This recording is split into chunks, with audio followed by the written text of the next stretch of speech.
Satu Ma Sadgamaya Tamashu Ma Jyotirgamaya Mrityur Ma Amritangamaya Avir Avir Maidhi Rudro Jate Dakshinang Mukham Te Namang Pahi Nityam Te Namang Pahi Nityam Om Shanti Shanti Shanti.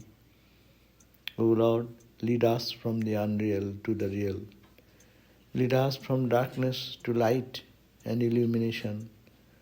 Lead us from death to immortality and ever more shine in our hearts with your resplendent face. Om peace, peace, peace be unto us all.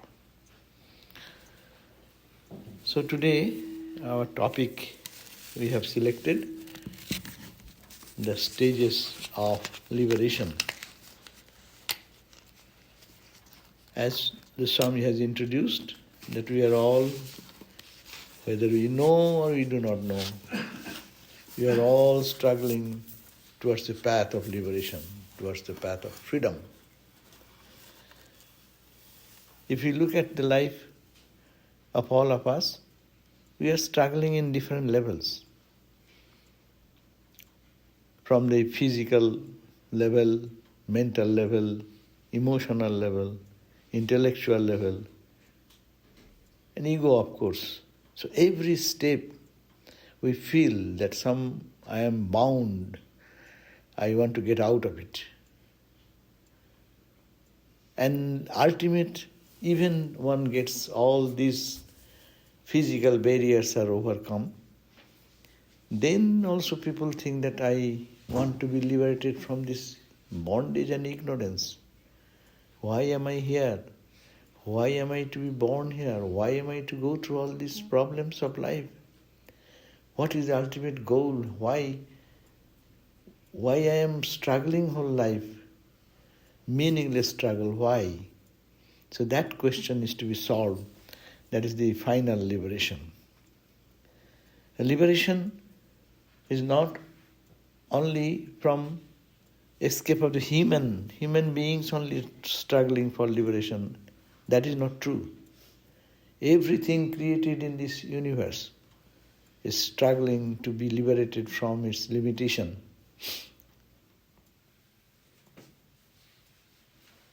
We are all infinite by our very nature. We are all divine by our very nature.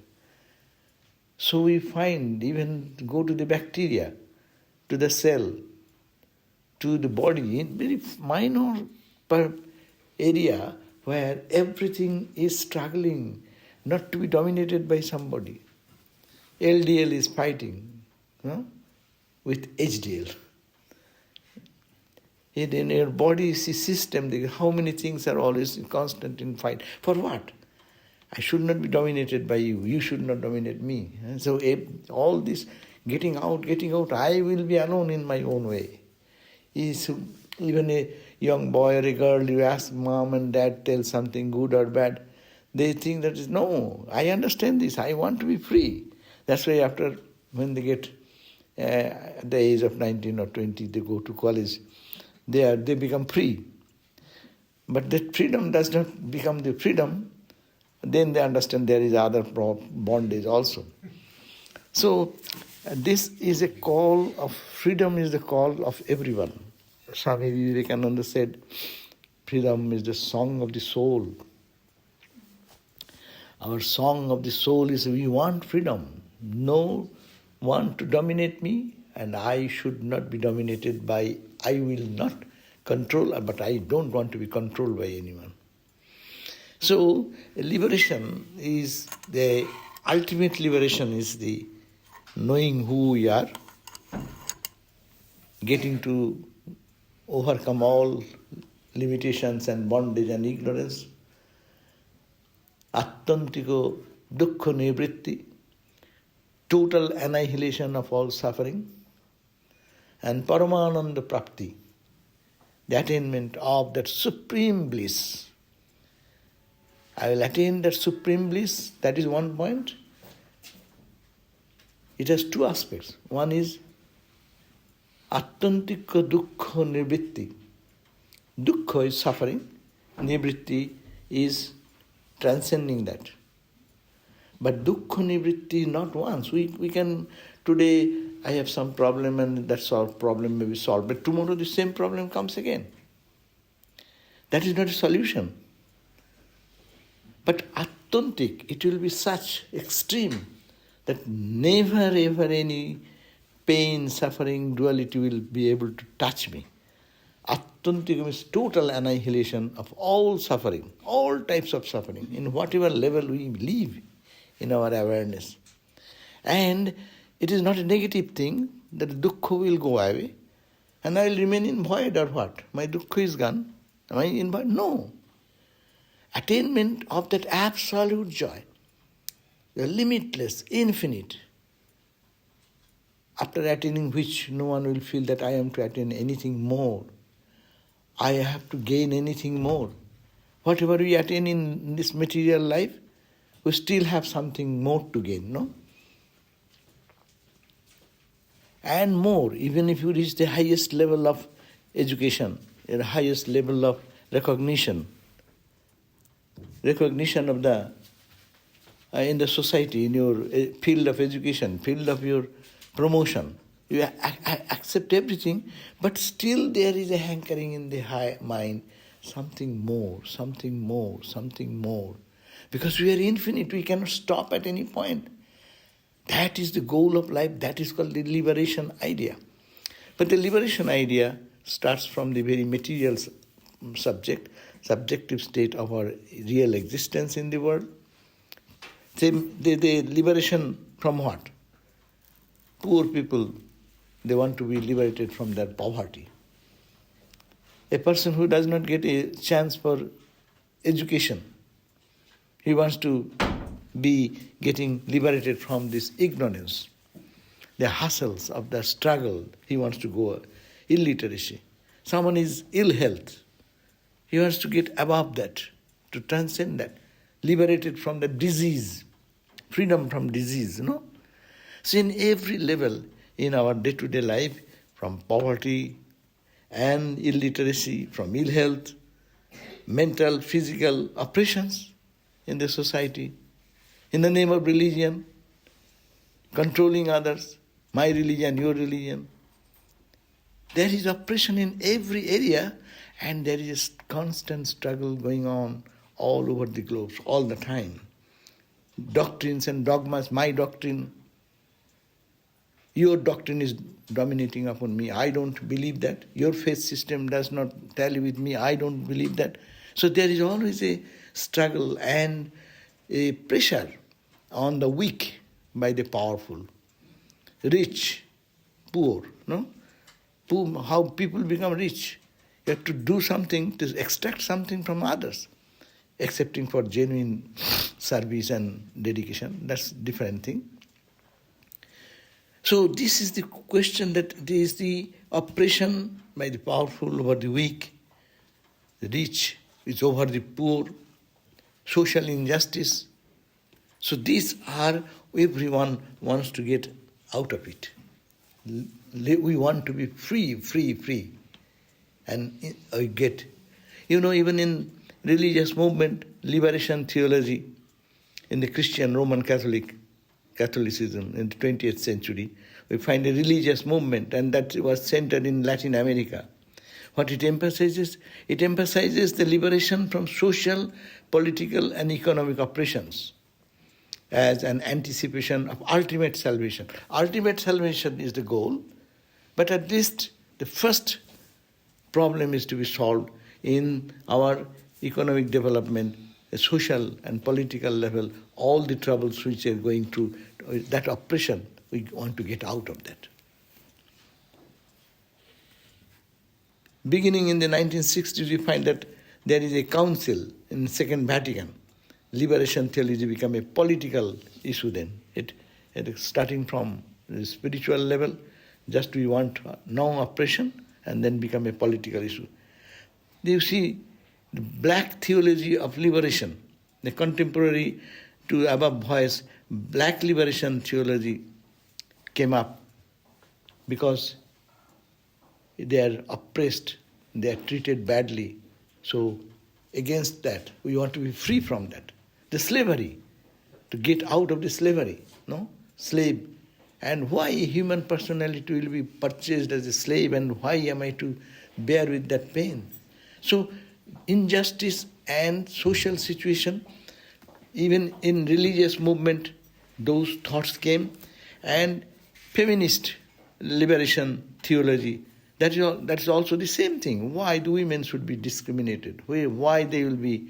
So that any type of oppression, any type of injustice that is to come out of that is a struggle, and that is very imminent in everyone's heart. The Palestinian liberation theology is an expression of political theology in the Middle East. It's a religious response by Christian leaders and scholars to political problems. So you see that in every area. So now today, you can, Iran you go, and what this big struggle going on? There's struggle going on that we don't want to use hijab. And for that, what is going on? No, you will have to, or it is a rule, you have to break it. So people are protesting against, meaning human nature is that we want to be freed from all types of oppression. And not only that oppression, I am a free soul, I will enjoy my freedom, I will enjoy my bliss. And the inner call is that there is a bliss, I want to be established in that. Therefore, enlightenment only can give this freedom. What is enlightenment? Enlightenment is what you find in every spiritual tradition.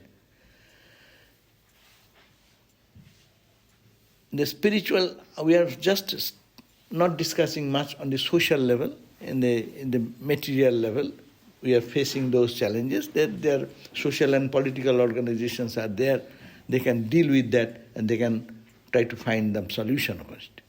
But our major focus should be spiritual solution and spiritual enlightenment.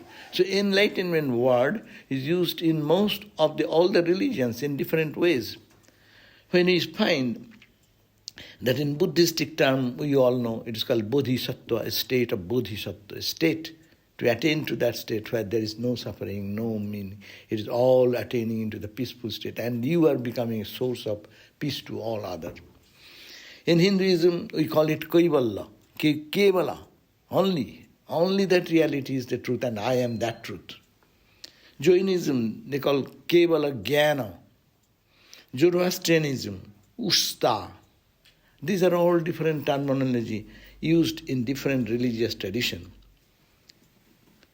So we find that this struggle to get over all types of oppression and suppression is called a freedom. Freedom means I want not to be controlled, not to be suppressed, not to be dictated by anyone, and that freedom is the song.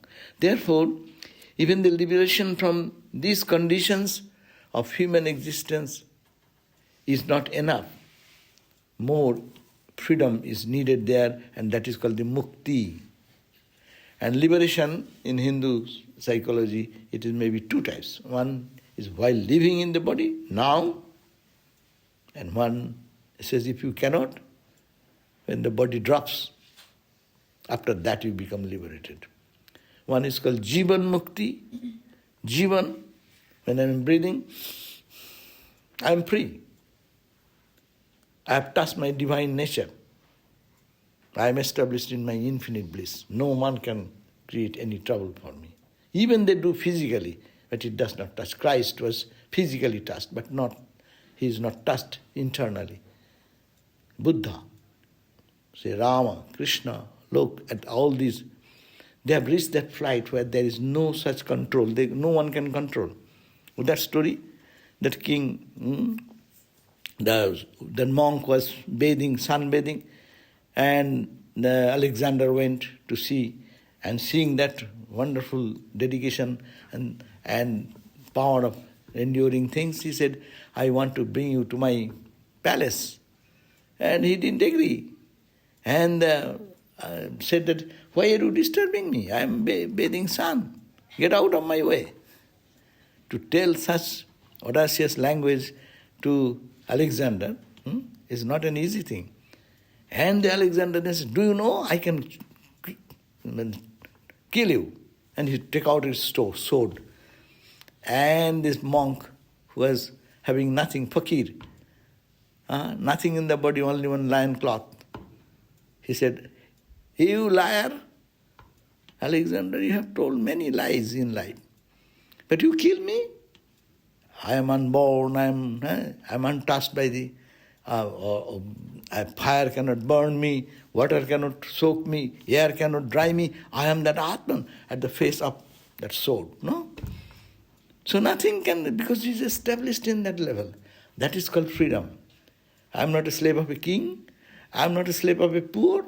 I am not slave of anything. I am not myself, my anger, my frustration, my ego, my lust, my greed, my meanness. I am not slave of anything. Neither this, neither that. That is called total freedom. That is called Kevalatva. And that is the Brahma Jnana, what Vedanta teaches us. That is the very much important point. Liberation means eternal escape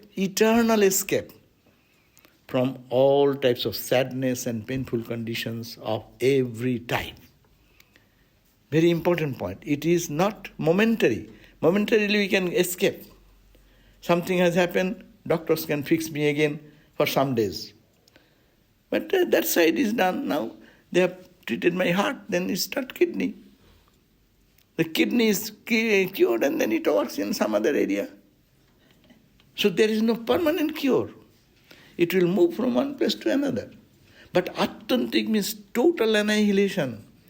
Wherever it goes in the body or in my mind, it does not affect me. So that is the painful condition, escape, eternal escape from that sadness or painful condition.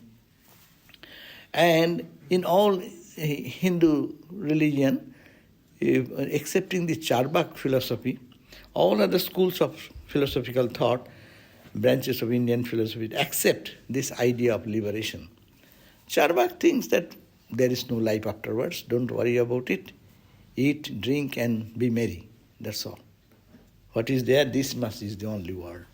So squeeze the lemon as much as you can. And juice, bring out the juice. Who knows after death whether there is somebody, whether we live. So Trabuco's only materialistic philosophy says, about that, they don't talk about that. But in all other philosophies, mukti or liberation is the very much accepted concept. So it says also another way, what is mukti? Mukti is avidya nasa. We are suffering because we are ignorant. No. We get frightened when in deep dark, when you are walking alone in the street, coming to this monastery also, if you are alone, then you will every step you will think, oh, the mountain lion is following me or what? There may be no mountain lion, but you have heard something, and that will be haunting my mind. So it is that ignorance because of ignorance. So this ignorance is haunting us all the time. And in ignorance, we are thinking we are limited. And we think that I am this body-mind principle. Only a human personality with this limitation of my wisdom, knowledge, health condition, my financial condition, my educational status, my achievements, my failures. This is me.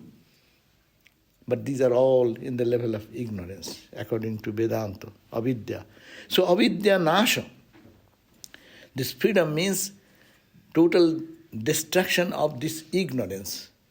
That means illumination will be the foundation.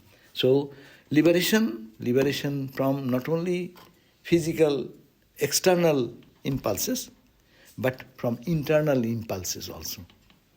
That's why Swami Vivekananda gave their definition. Of each soul is potentially divine. The goal is to manifest this divine within by controlling nature, external and internal. Swami Vivekananda puts it in this way.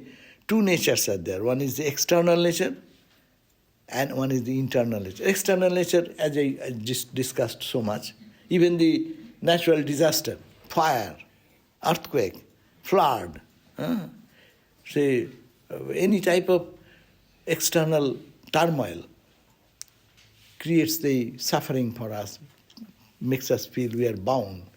Not only that, but internal. Internal is our own mind, play of our own mind. Our arrogance, our ego, our pride, our false ego. These are false I am talking. And that which makes me feel that I am being totally lost into this mess of this world.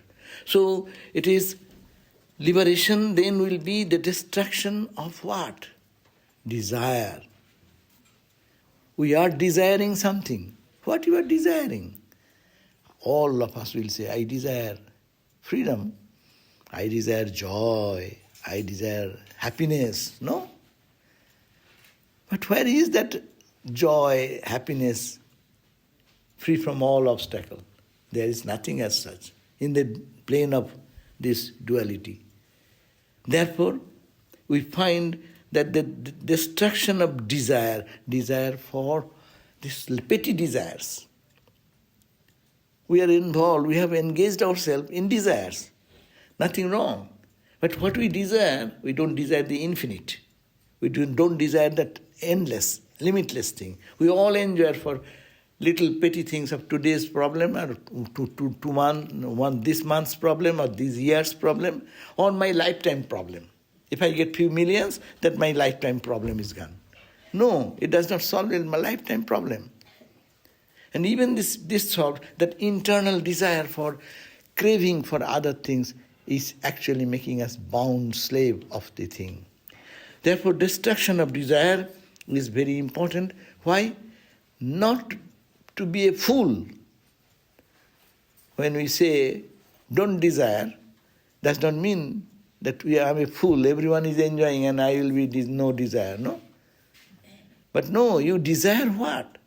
Such a desire which you are. And that is never going away. It is what is yours, that is yours. That our eternal, internal consciousness and bliss, what is called the Atman, the self, the undying truth. It is there, it will be there, it was there, it will continue forever. Only we are disconnected with that. So to know that, and as you know, what happens then? When you know, yat prapyo na kinchit vanchati, attaining to that, you don't desire for anything else. Everything becomes meaningless. You are a billionaire. If someone brings with $1,000, will you be elated? Oh, $1,000? What is $1,000 to a billionaire? But I am a beggar. You give 1,000, I will be jumping in joy. So we are happy with the petty things, with that we jump. But that is again taken away, then we again go to depression. But this is attaining that which is my own, your own asset, eternal asset. So that is Yat Prapyo, attaining which Nakinchit Manchati, they don't desire for anything. It's all petty. It's all meaningless. You have no interest in that. You got much more than people can think about that. No kinchit banchati, na shochati. You don't lament for anything. Oh, I lost this. I should have got this. There is no such thing. Na shochati, na kankshati. Not expecting anything. And not only that, this is negative, not. But positive. Matto bhavati, stabdho bhavati, atmaramo bhavati. That person become matto. Ramakrishna, dancing in joy. He has no bank balance. He has no money. He has no home. He lives in a Dakshineshwar temple. They allowed a room and that he used to live in that room. But people go and find that he's always in ecstasy. He's always in joy. He's always in charming joy and personality. Whoever coming and they're getting bliss out of his presence. No? Matto bhavati. Matto means intoxicated. When you drink too much, that intoxication comes. Girish Ghosh one day tried to get joy by drinking. He was a drunkard. So he used to drink, but not satisfaction is not coming. How much you drink, but it's not enough. So he took so much he can consume, and then he took one bottle on his right armpit, another on the left armpit, and entered into Ramakrishna's room. And Ramakrishna is clapping his hand, and he is taking the name of Divine Mother. And Girish the drunkard entered in that condition and said, Acha, where do you get, what brand of wine is that you are intoxicated so much? I have taken so much, but I am not getting that joy, and you are in that joy. That's the kind of joy. Yeah. There is no parallel to that joy. Matto bhavati. A person fully drunk, fully intoxicated, cannot fathom the joy what this spiritual liberation can give. Matto bhavati. Sometimes Ramakrishna, stabdo, in deep samadhi. The body does not have any pulse. All the sign of, but beaming joy, radiant in that atmosphere. Stabdo bhavati. Atma ramo bhavati. He's engaged like a bee sits on the flower. Before that, it flutters, noise comes. And when it starts sucking the honey, everything calm and stop. So this is stabdho bhavati. That is the condition of liberation. That is the condition we are talking about. That is the goal of life. So it is also mentioned that any Gita suggests the same idea. Yang labdhva chaparang labhang mannate na odhikam tato. You attain that joy, that liberation, that freedom, attaining which you feel there is no more than that. Cha aparam, another something more joyous, more fulfilling, more meaningful, more satisfying. There is no such thing. Aparang labhang. Mannate na odhikam tato. There is no odhika, more, addition. Just means sito. And when you get established in your that liberation and freedom, no dukkhena guruna opi, the vilest suffering, the wildest damage, wildest suffering, no, you will not be able to not disturbed by anything that can happen in the world. That's the King Janaka said, no? Somebody, he was discussing on Vedanta principle, and then somebody came, said that he's the emperor. He said that the palace is in fire. And what he said? His response was that, what's that to me? If the whole country gets burnt into ashes, what's that to me? Mithilayang pradagdhayang name daishyati kinchana. Nothing burns from me. I am infinite. Palace burns, palace goes. There are people who will take care. But what's that to me? That means in that, feel that. If something happens, one fire squad comes and tells us, vacate, vacate, vacate. What do? We cannot take everything. We take the most precious things, collect and run. No? But a man, he's the emperor, and his palace is in fire. He is established in that absolute peace, that nothing happens to me. This is happening in the material plane, but in me, real me, this is the matter. This body may suffer. The apparent man will suffer, but the real man in it, it does not suffer. There is no suffering. That is the state. But we have to reach that point.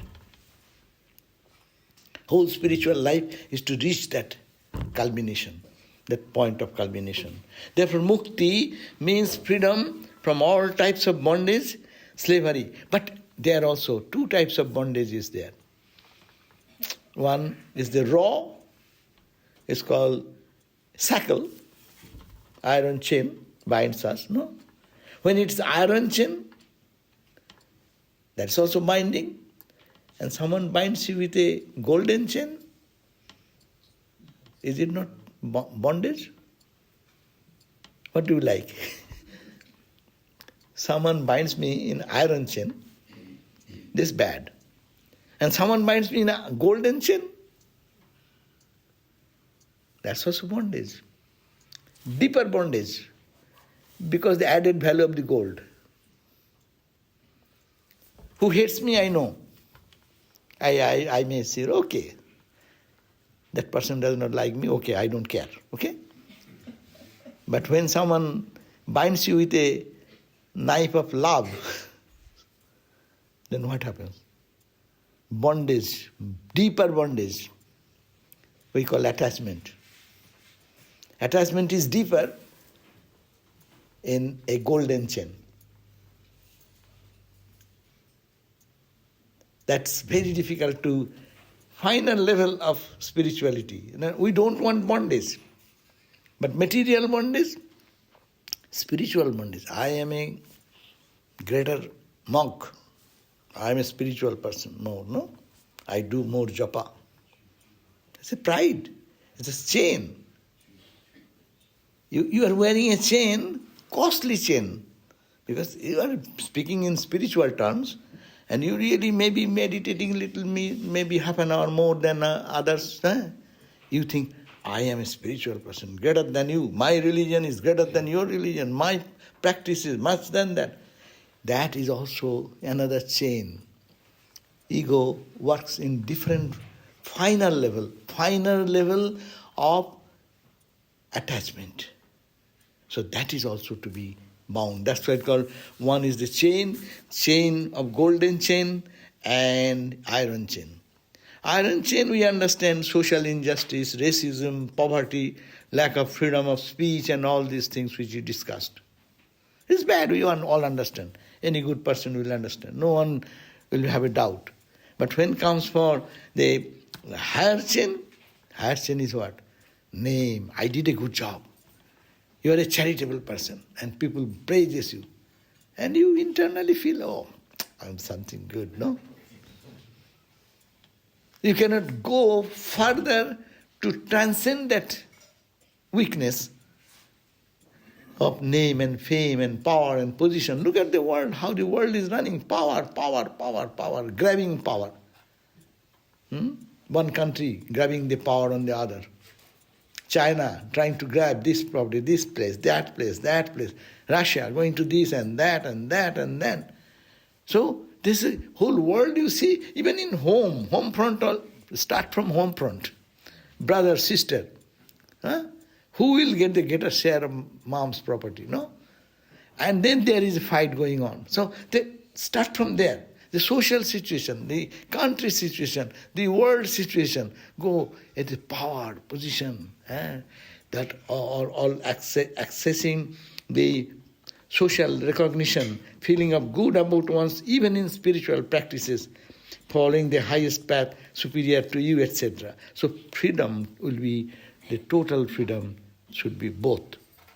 Neither iron chain, injustice, or oppression, no material, physical, or not even is a higher bondage, which is ego, pride, finer ego, even good ego, that also binds. So that's why it is said, Holy Mother said, no, even little fiber is there. The thread you want to pass through the eye of the needle, if there is a small fiber, it does not go. That means little desire, little imperfection, little attachment will bar us from the highest experience. But that's very high level we are talking about, because we are talking about total freedom. So we have to discuss that. So freedom is to go beyond all these chains of bondage. And Swami Vivekananda beautifully expressed that, where seekest thou this freedom we are talking about, where seekest thou? This world not that can give. These are all eternal words. One word means so much. Final, what we have discussed so long, Swami Vivekananda in a nutshell says, where seekest thou that freedom? That freedom we are seeking for, eternal freedom, total freedom, freedom from all oppression, all suppression, all mental weaknesses, all intellectual bondage, every level of human existence, getting out of that, you cannot get it here. Now in this world, not that. After death, people think like, okay, I'll go to heaven, and heaven is free. Many people think this world we cannot get freedom. After death we go to heaven, and heaven will be free. Do you think heaven is free? The Hindus go to heaven, they accept there are heaven, but they say that heaven is temporary. Heaven is only a temporary place of fun and enjoyment.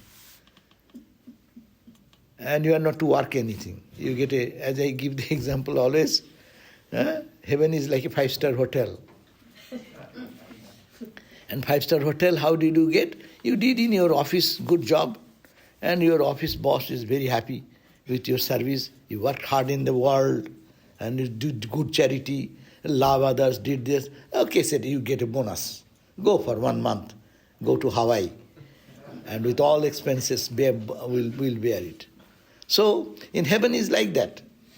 And you are not to do anything. Just go and enjoy. All hotel facilities, all swimming, and all whatever the sightseeing, everything is free.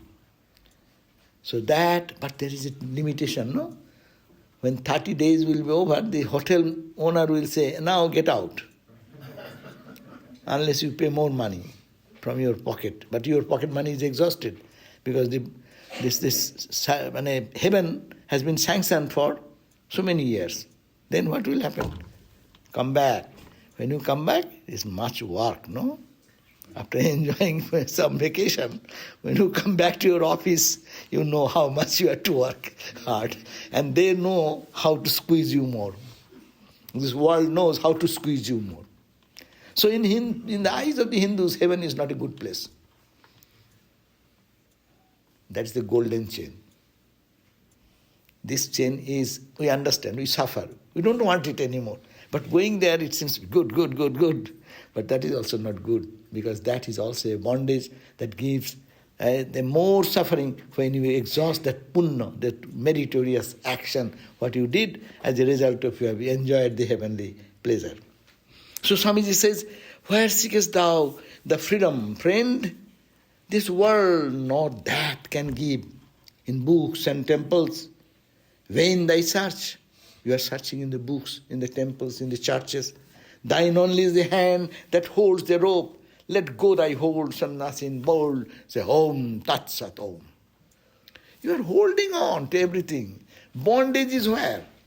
It is me, it is mine. Acha, suppose a good new Mercedes Benz has been purchased by somebody, and suddenly, suppose, of course, insurance and other things, forget all these things. Suppose that car has been, you brought and you are driving and someone hit and it's smashed. You are saved. What will be your reaction? But if someone's car gets hit, will you be affected? Me, my car. Nothing has happened, just a scratch. With a pin scratch on the door, on the body of the car, new car, a little scratch. You can fight to the court. Because it is me, it's mine. That is called the attachment. Will it not be? Yes, in material world we should have to fight all this. But mentally, we are attached in such a way, and we say, we cry, my bondage, my bondage, my bondage. Who has kept you in bondage? It is you. You know, many people are going to bad relationship, crying and weeping, and it's a disaster.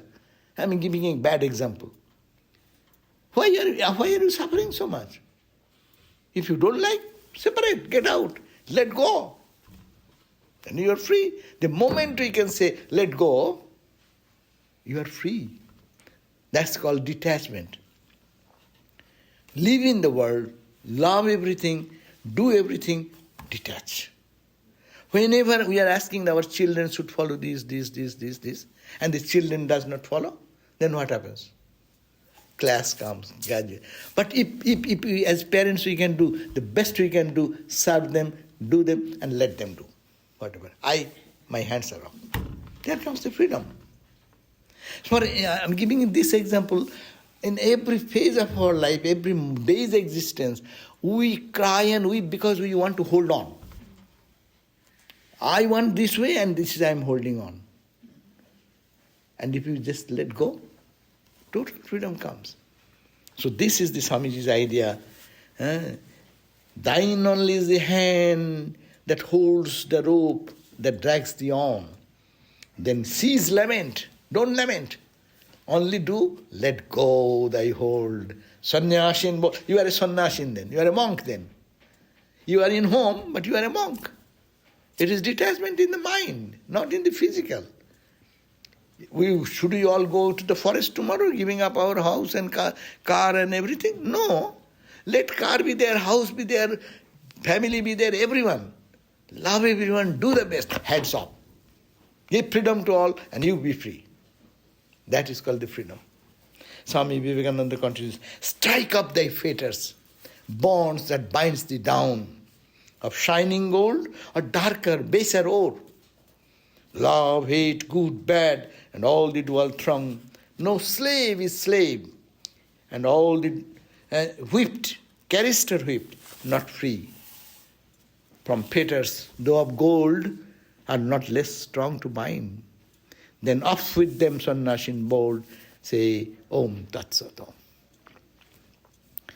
So this is the point, to reach that freedom, to reach that liberation from all bondage. This is called the purpose of human life. In the Vedanta books, they say, Jivan Mukti Sukha Prapti, Hetave Janma Dharitam. We are born in this life not to cry and weep. We have been born here to enjoy the bliss of that eternal bliss in our life. Every moment to understand, I am free from all entanglements. I am fully satisfied with me. Here is the eternal bliss, eternal peace is inside me. Everywhere there is. Sarva bhutastam atman. In everyone's personality, there is that consciousness, there is that bliss. It is all the time. But we never look that side. We only look in the outside, and that's why we are distracted. So, what is the purpose of life? To enjoy the bliss, absolute joy, while in life. That is the goal of life. Otherwise, there is no meaning of a free, ever-free soul who is inside to undergo this type of suffering of birth and growth and decay and disease and suffering and old age and bondage. There is no meaning. That's not the purpose. Our scripture suggests that is the purpose, that you are to attain to your own asset. You have your necklace in your neck, no? And sometimes you are searching for the necklace everywhere. It is a common example. There is called a deers have their beautiful fragrance comes out of their what is called kasturi fragrance. Their name is kasturi. And when it comes, it's such a beautiful fragrance, the deer does not know where this fragrance is coming. And it runs and runs and runs to grab that, where is that beautiful fragrance? And they do not know, but it is in the pouch of the deer itself. We are carrying that eternal bliss here itself. And we are searching joy and becoming a slave for that joy everywhere. So that is the purpose. And this final liberation, it becomes, we have to be, how it happens? In levels it happens. See, Vedanta says, I am that Atman, I am that pure soul. In you, in me, everywhere is that eternal joy, eternal peace, eternal freedom. But it is encased, covered. We are in 5 coverings. One is body covering. You go, then the energy, the prana, the energy body. Some people may be strong. Hey, physically you look like that he's a strong person. But he says, I am energy, I don't get any energy. No, energy is gone. That's the energy body. Then you have, it's called the annamaya. Annamaya means this body is made of the anna, the food intake, physical. Energy, you get the calorie, which your body takes to make the body strong. Then is your mind. Then is your intellect. Then is your ego. The 5 layers. The inner light does not penetrate through them. That's why what comes out, it is very limited. Therefore, spiritual life is that we are to transcend this body idea. I have to translate that I am not the intellect, I am not the mind, I am not the ego, I am not all this, I am that inner self. As if imagine there is an inner light and it's encased by 5 coverings. So you move one by one. There is a question comes, that is our major subject, but we have discussed about the goal to stages of development, how we feel. That is the next point. If that is the reality in us, all of us, why don't you feel it? Because it is covered with so many identities, wrong identities, body identity, our mind, I identify with my mind, I identify with my understanding, I identify with my ego. So all these levels of identification is choking the light, and that's not comes out. It is like, given an example, the sun is in the sky all the time. When the deep, thick cloud comes, that day you feel that there is no light. And not only that, no light, you feel that you depressed that day. No? In areas, Seattle and other places where people don't get so much sunshine and all the time cloud, you see people become very much depressed. Mental health becomes little troublesome. But bright light gives a brightness. So inner light is the brightness. But covering is thicker covering, thinner covering. Thinner covering. So the question is that, is this liberation instant? Will it happen in a split moment like this? Or it goes step by step? Ultimate revelation happens in split second, when all clouds go away suddenly.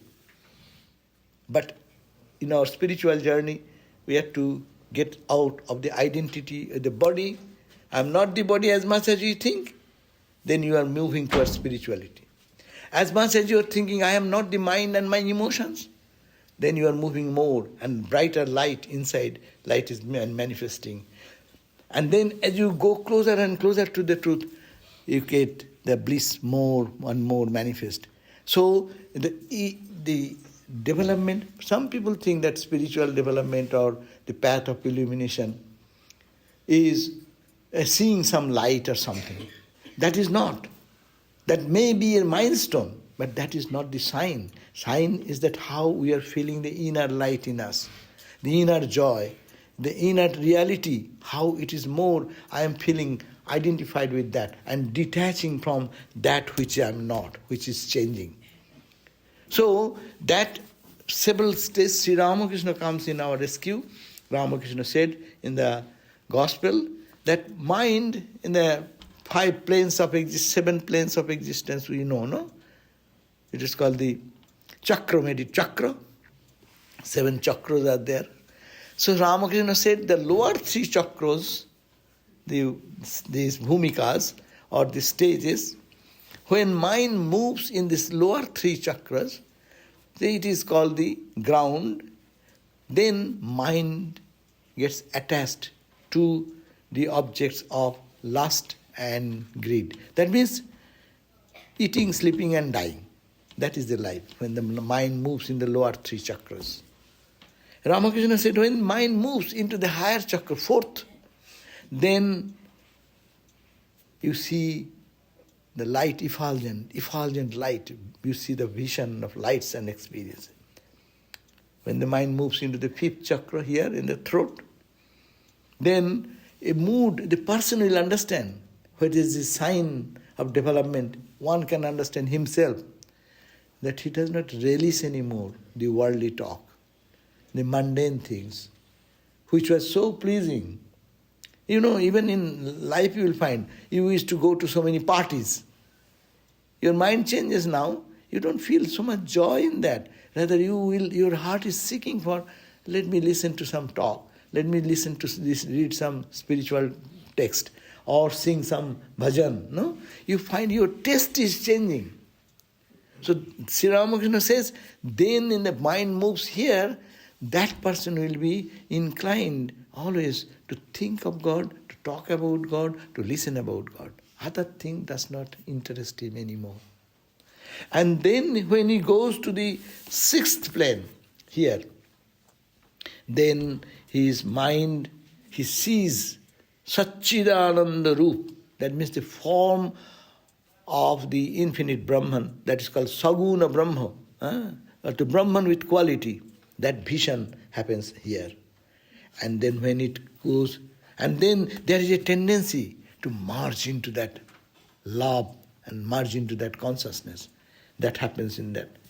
But still, they cannot. There is a trace of little ego remains, as Ramakrishna said. And when mind moves into the seventh plane, then this ego, little trace of ego, totally merges into that, and there is no more any separation from the truth, and that becomes perfectly in samadhi. And what happens? No one can express that. And Ramakrishna says, if one lives in that condition, any sadhaka, any aspirant, lives in that state of mind, totally egoless, ego merged, totally, not a trace of ego is there.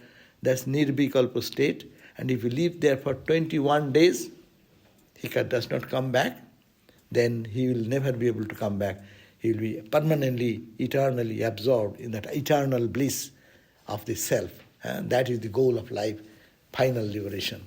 But Ramakrishna has a power. He lived there 6 months. And there came a holy man, ordained, God ordained by the divine. One sadhu came, he used to beat him with a piece of wood. And when too much beating will bring the mind to the body, little bit, pulling the ego down. And then he used to prepare some rice ball or some ball-like thing, ready. When he will be just like that, and then he will push the little ball into the mouth. That is the way his body was kept for 6 months, absorbed in samadhi, nirvikalpa. So Ramakrishna says these are the stages of development. I give you the example that will be easy for understanding. As I gave the example that the sun is there and there is a deep cloud. And if you fan the cloud, what happens? That sun's light, first it was deep cloud, so no sun, it is total darkness. A little fan, my body identity goes away. I don't think that I am this mind.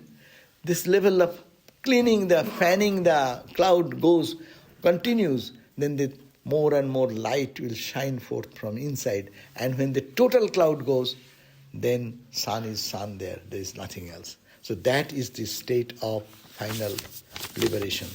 So these are the 7 stages Ramakrishna talked about the self, which is inside and which is our real nature, and to reach that is our goal of life.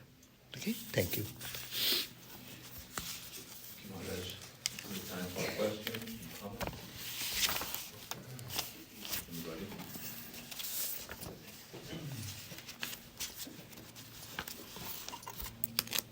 Thank you for the talk. You had mentioned something about egos, and you had drawn a distinction between good and bad ego. So I'm wondering what is good ego and what is bad ego. Like, so bad ego is something that in these circles we all think of like as something to get away from. So what would be good ego in that respect? What I didn't get it. What is that? You had mentioned something about, something about good ego. Yeah. So what would be good ego? Yeah. So first of all, when I have my ego, which is working, I am dominating, I am the boss, in a negative sense. When it is tamasic manifestation, rajasic manifestation, sattvika manifestation, ego, the same ego, and in the Gita it is mentioned, ahankara, sattvic ego, rajasic ego, tamasic ego. Sattvic ego is you love others. I love everyone. I sacrifice my money, wealth, whatever I have for the good of others. Think of others more. Tamasic, rajasic will be centered around me and my name. Do you know who you are talking with? I am such and such guy. I have this position. One man was telling me one day, in his youth, he became very rich. So one day he went to purchase a ticket in the airlines ticket, and he went to the counter and wanted to change it, no? But they are saying, no, it cannot be done. Then he was so angry, he said, okay, I'll purchase your company. That means he is thinking his money is so big, he can purchase the entire airlines company. So this is the ego of pride, arrogance, these are the different levels. So when their ego is, that's called the good ego. Golden ego will be that which you think for the good of others, and that is leading you to closeness to God. And when this ego is in this level, normally people, arrogant people, very violent people, and they are also followed by ego. That is the tamasic, rajasic, that is taking this way. So this is the iron shackle, and that is also the golden shackle. That golden shackle is also shackle. I am a good guy. I have a pride. That's a pride, good pride. But it is much better than the lower level of ego, of tamasa ego, to rajasa ego, to sattvika ego. But you have to go beyond sattva. Nishtrayi gunna bhavarjuna. You go beyond the three gunas, tamas, rajas and sattva. And there is the nirvana, total freedom. Therefore, that bondage is difficult because that has got good charm, no? Really, you are serving others, you are doing good for others, thinking of everyone's welfare. Even Swami Buddha said, bodhisattva state. They remain in that and come back for the good of the world, no? So, as if they have no freedom. Of course, they have choice.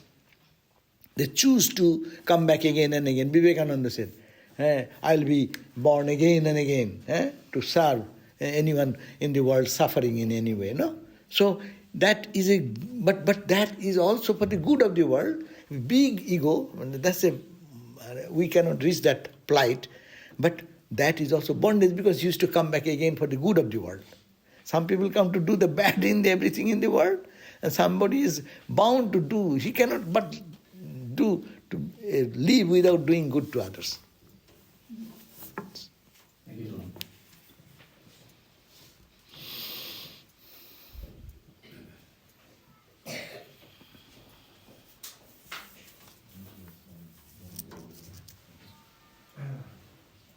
Be little loud, please. Yes.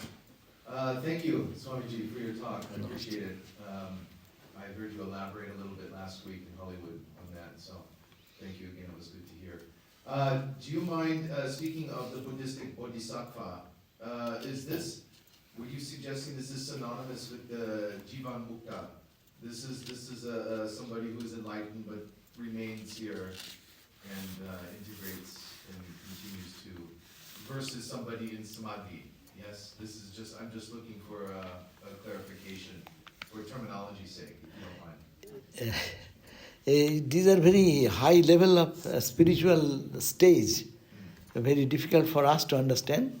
While they have realized nirvana, total freedom, after that also, there remains, they keep intentionally little ego. Only intentional keeping. They are not bound, no one is forcing them. But out of their compassion for humanity, they feel so much. Oh, they are suffering. So I can lift them. So they keep that little trace of ego in them and absorb in peace and perfect bliss to come back again and then again serve this society and give a boosting to them and then again go back. So that is the ego, most purest ego, trace of ego, they forcefully have to keep to do this work. Otherwise, who will perform any work at all? There is no world in the state of samadhi.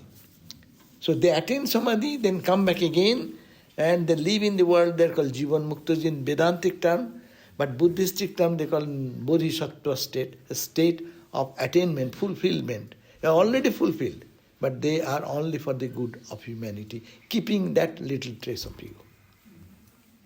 Thank you, Swami.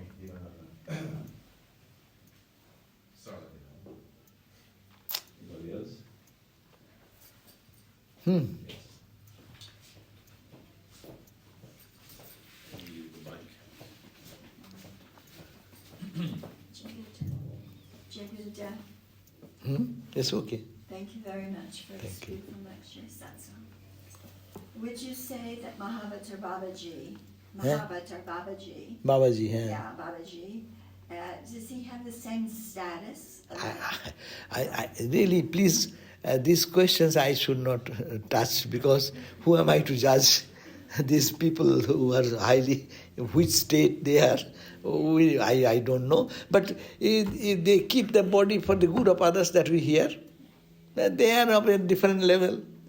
There are people in this world, if you ask them to do something, they know it will be good for you, they will do the opposite thing. If you say that, Swami Ramakrishna said that if someone, you say that, that spit here, if he thinks that, oh, spitting here, he is telling to spit me here, I shall do the other way. There are people who intentionally do good bad things to the world. That is their nature. These are the people intentionally do good to the world. They cannot be ordinary people, may have some spiritual elevation of their mind, which level only they can say. Rather, we can learn out of it how we can transcend ourselves, how we can lift ourselves from this level to that higher level, how we can enjoy the life here and serve, thinking that I am serving the divine, how to see God in others, how to see God in here.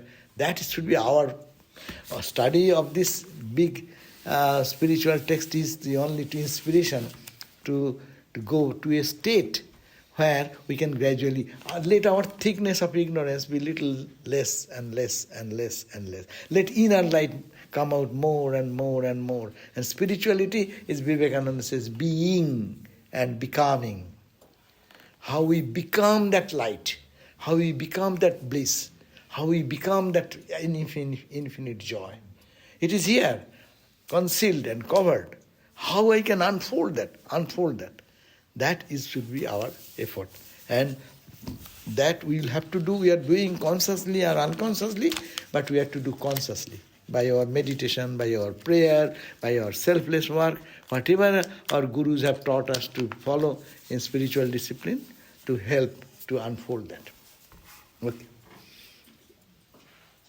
Anybody else?